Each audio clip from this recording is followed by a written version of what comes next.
Côte d'Ivoire, une attaque djihadiste contre une base des forces de sécurité ivoiriennes dans le nord-est, à la frontière avec le Burkina Faso, a fait une dizaine de morts parmi les militaires. On en parle dans ce JT. En RDC, une peine de 20 ans de prison a été requise contre Vital Kamere dans un procès anticorruption sans précédent. Le procureur a également requis 10 ans de déchéance de ses droits civiques.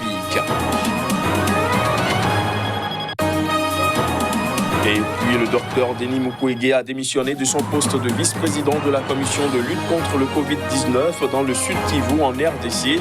Il évoque des obstacles à la mise en œuvre de sa stratégie contre le virus. Voilà pour les titres. Bonsoir à tous.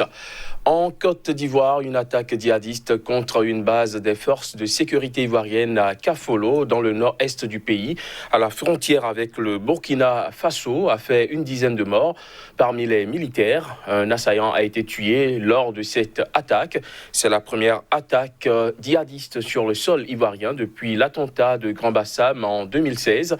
L'attaque s'est produite vers 3 heures du matin dans la même zone que l'opération anti-djihadiste menée conjointement par les armées ivoiriennes et burkinabés au mois de mai dernier. Baptisée Komoé, l'opération visait à déloger des djihadistes dans le secteur, avait conduit à la mort de 8 djihadistes présumés, l'arrestation de 38 suspects et la destruction d'une base sur place. Restons en Côte d'Ivoire pour dire qu'à 4 mois de l'élection présidentielle, le pays a lancé mercredi la révision de ses listes électorales. Il s'agit là d'une opération dont le processus doit durer 15 jours. La Côte d'Ivoire compte 25 millions d'habitants avec une population très jeune et plusieurs millions d'étrangers résidents. Il n'existe pas de statistiques récentes et fiables sur le nombre exact d'Ivoiriens majeurs de plus de 18 ans.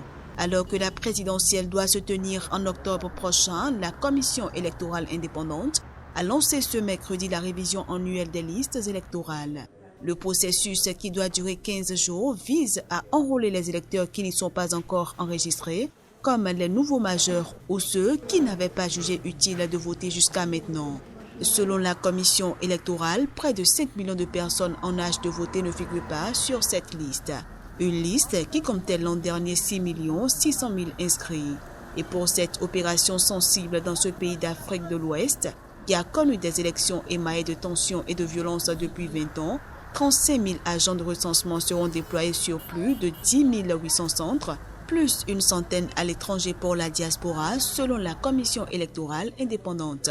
Mais au premier jour du processus, ce mercredi, les foules ne se sont pas ruées dans les centres d'enrôlement, ouverts pour accueillir ceux qui veulent s'inscrire pour la première fois ou changer de lieu de vote ou encore vérifier qu'ils figurent sur la fameuse liste. À noter que les cartes d'électeurs seront disponibles en septembre, selon la Commission électorale. L'ancien président ivoirien Laurent Gbagbo rentrera-t-il bientôt en Côte d'Ivoire à la faveur de l'assouplissement de sa liberté conditionnelle accordée par la CPI? Une question à multiples inconnus qui demeure sans réponse, mais sans attendre, son ex-premier ministre Pascal Affi-N'Guessan affiche déjà des couleurs. L'homme vise l'élection présidentielle d'octobre prochain. Forcément, il va revenir.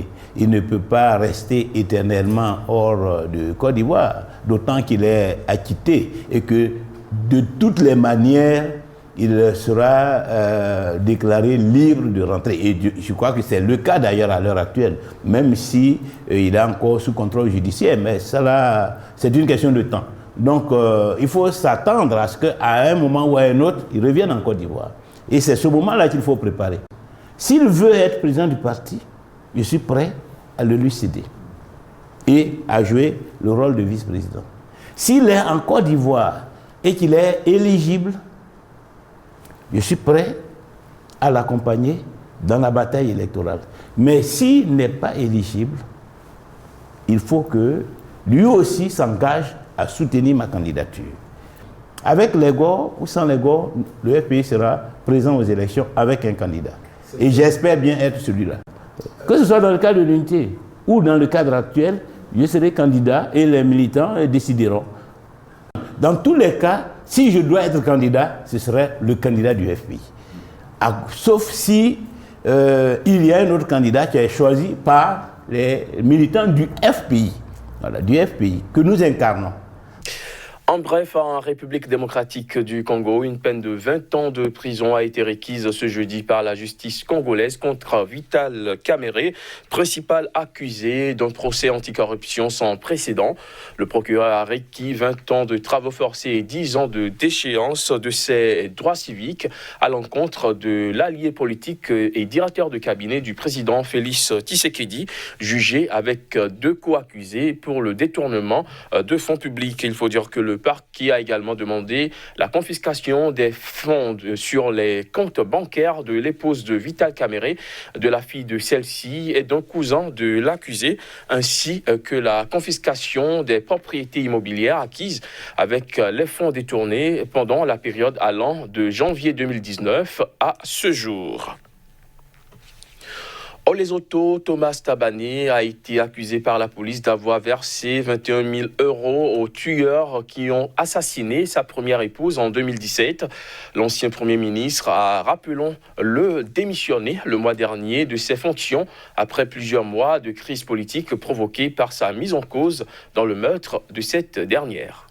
Dans un document remis ce mardi à la justice, l'adjoint au chef de la police du Lesotho, Paseka Moketa, a accusé l'ancien Premier ministre Thomas Tabane et son épouse d'avoir payé des hommes de main pour se débarrasser de sa première femme. Le couple voulait tuer la victime de façon à ce que Maïsaï Tabane puisse devenir la première dame, y écrit Paseka Moketa. Il ajoute que Tabane a lui-même désigné la résidence de la victime aux assassins. Selon le chef de la police, le couple avait promis au tueur une somme équivalente à près de 160 000 € à verser en plusieurs mensualités. Il devait être payé en liquide et par le biais d'emploi s'il parvenait à exécuter la victime avant l'investiture du mis en cause en tant que Premier ministre, précise le document. Thomas Tabane a épousé sa deuxième femme 2 mois après la mort de la première. Il a d'ailleurs démenti en mai dernier toute responsabilité dans le meurtre de sa première épouse et mis hors de cause son actuelle femme. Même s'il n'a pas été formellement inculpé, l'ancien chef du gouvernement reste sous la menace des juges. Maïchia Tabane a quant à elle été inculpée en février dernier et placée en détention provisoire la semaine dernière. 3 militaires camerounais poursuivis par la justice. Ils sont inculpés de l'assassinat en février de civils, dont 10 enfants dans la partie anglophone du pays. Le massacre avait déclenché un tollé international contraignant le pouvoir camerounais à admettre la responsabilité de ces soldats. Des précisions à travers cet élément.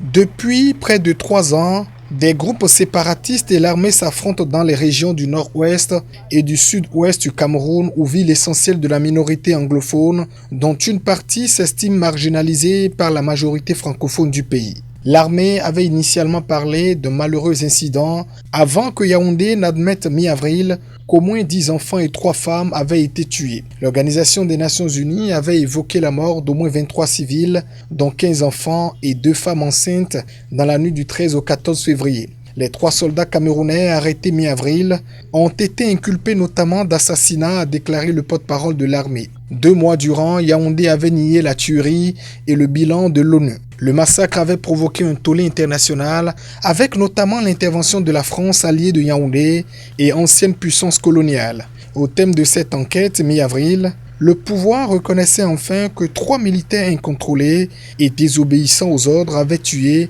avec l'aide de supplétifs, 10 enfants et 3 femmes, puis tenté de masquer les faits par des incendies avant de falsifier leur rapport. En République démocratique du Congo, Denis Mukwege jette l'éponge. Le prix Nobel de la paix a démissionné de son poste de vice-président de la commission de lutte contre le Covid-19 dans le sud Kivu. Il évoque des obstacles préjudiciables à la mise en œuvre de sa stratégie contre le virus. Nommé le 30 mars 2020 par le gouverneur de la province du Sud Kivu Comme vice-président de la commission multisectorielle de la lutte contre le Covid-19, le docteur Denis Mukwege a démissionné de son poste ce mercredi. Le prix Nobel de la paix pointe du doigt des faiblesses organisationnelles et de cohérence entre les différentes équipes responsables de la riposte à la pandémie dans le Sud Kivu. Il évoque également des obstacles qui ne permettent pas à son équipe de mettre en œuvre la stratégie qu'il avait proposée. Le docteur Denis Mukwege souligne notamment l'impossibilité de disposer au Sud Kivu d'un dispositif permettant de confirmer rapidement le diagnostic du Covid-19. Il expose que le délai requis de plus de 2 semaines pour recevoir les résultats des prélèvements envoyés à Kinshasa a constitué un handicap majeur pour sa stratégie basée sur tester, identifier, isoler et traiter. Les sources de l'équipe nationale de la riposte évoquent en plus un problème de moyens, mais annoncent que dès la semaine prochaine, les résultats seront disponibles dans un délai de 24 heures pour Bukavu, le chef-lieu du Sud Kivu. Trop tard, estime l'équipe du médecin, la stratégie du prix Nobel de la paix qui était préventive n'est plus adaptée. Mukwege dit en effet constater l'afflux de malades affectés par le coronavirus dans les hôpitaux de Bukavu. Selon plusieurs sources, déjà la semaine dernière, l'hôpital de Panzi que dirige Mukwege comptait une moyenne de 5 morts par jour, due probablement, selon les mêmes sources, au coronavirus, alors que la morgue de l'hôpital ne peut accueillir que 6 corps. Confiné depuis mi-mars, le Maroc a décidé d'opter pour un allègement progressif des mesures de confinement tout en maintenant des restrictions sévères dans les grandes villes du pays. Une décision qui a suscité une certaine déception dans le rang de la population. Reportage. À Rabat, des barrages policiers restent déployés, mais les rues sont plus animées et la circulation a repris de façon presque normale. Pourtant, l'état d'urgence sanitaire a été prolongé d'1 mois jusqu'au 10 juillet dans un pays désormais divisé en 2 zones distinctes compte tenu des écarts sanitaires entre régions, selon un communiqué officiel publié dans la nuit de mardi à mercredi. Les activités économiques avaient déjà repris timidement fin mai dans ce pays de 35 millions d'habitants relativement épargné par le nouveau coronavirus avec 8 455 contaminations et 210 décès officiellement recensés. Avec la prolongation de l'état d'urgence, le port du masque reste obligatoire, les rassemblements interdits, les mosquées, salles de cinéma et théâtres fermés, les restaurants et cafés limités aux commandes à emporter. À la grande déception de tous ceux qui vont devoir rester chez eux pour une période indéfinie, les déplacements restent soumis à autorisation exceptionnelle, les enfants ne pourront pas sortir, la pratique du sport en extérieur restera interdite, il sera toujours impossible d'aller chez le coiffeur. Ces derniers jours, des médias marocains ont multiplié les appels à lever le confinement, pointant une situation intenable pour une large frange de la population, surtout dans les quartiers à forte densité. Le confinement est difficile, mais nous a permis de sauver des vies, s'est justifié le Premier ministre Saad Eddine El Othmani mercredi devant le Parlement. Sur les réseaux sociaux, le ton général est à la déception. Le hashtag Zone 1 a pris la tête des tendances sur Twitter au Maroc. Fin de ce JT, merci de l'avoir suivi.